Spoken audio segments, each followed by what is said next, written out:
اپنے ناظرین کو بتائیں کہ اسرائیل کی غزہ پر اندھا دھند بمباری مسلسل 19ویں دن بھی جاری ہے۔ 24 گھنٹوں میں 182 بچوں سمیت مزید 704 فلسطینی شہید ہو گئے، جس کے بعد شہادتوں کی مجموعی طور پر تعداد 5800 ہو گئی۔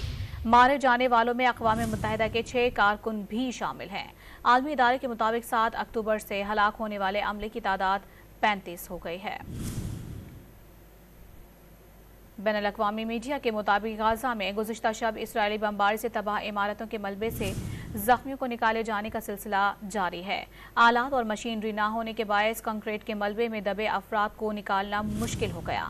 صرف غزہ میں 830 بچوں سمیت 1500 افراد لاپتہ بھی ہیں، جن کے ملبے تلے دبے ہونے کا خدشہ ہے۔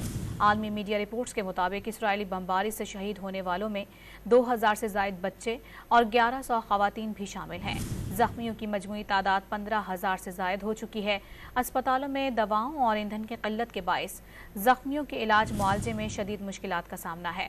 اقوام متحدہ کا کہنا ہے کہ غزہ میں مسلسل 14ویں روز بجلی مکمل بند ہے۔ بجلی، ادویات، آلات اور خصوصی طبی عملے کی کمی سے اسپتالوں کی صورتحال ابتر ہے۔